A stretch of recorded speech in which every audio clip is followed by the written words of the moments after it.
ফাস্টেড 6 days of শাওয়াল, শাওয়াল মাসের 6টি রোজা। এই মর্মে একটি হাদিস ইমাম মুসলিম বর্ণনা করেছেন। হাদিস নাম্বার হলো 1164 নম্বর হাদিস।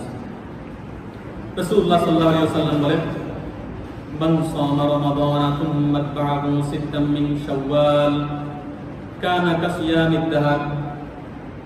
যে ব্যক্তি রমজানের রোজাগুলি যথাযথভাবে পালন করার পরে, মানার পরে, আদায় করার পরে ধারাবাহিকভাবে রমজানুল কারীমের পরে শাওয়াল মাসের 6টি রোজা রাখবে, সেই 6টি রোজা মানে হলো 30+ হয়ে সারা বছর রোজা রাখার মতো সওয়াব।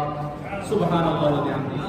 Whoever fasted Ramadan and follows 6 days of Shawwal, it will be if he fasted whole year. This hadith reported by Muhammad sallallahu alaihi wasallam, collected from Muslim.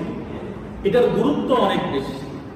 এই মর্মে আরো একটি হাদিস ইমাম তাবরানী, তার কিতাবের নাম হলো আল মুজামুল আওসাত, ওই কিতাবের 8966 নম্বর হাদিসের বর্ণনায় তিনি বলেন, মান সামা রমাদান থুম্মা তা'আহু সিত্তাম মিন শাওয়াল খরাজা মিন যুনুবিহি কায়াউমিন ওয়ালাদাতহু উম্মু।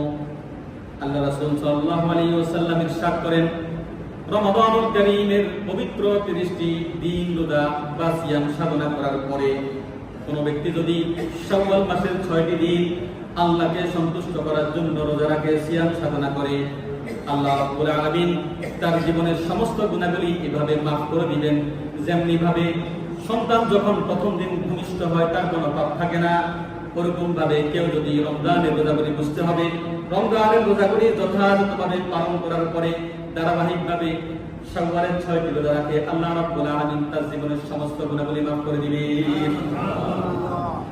এটার ব্যাপারে আরো অনেকগুলি হাদিস আছে, সময় যেহেতু কম, ওইদিকে আর আমি যাব না।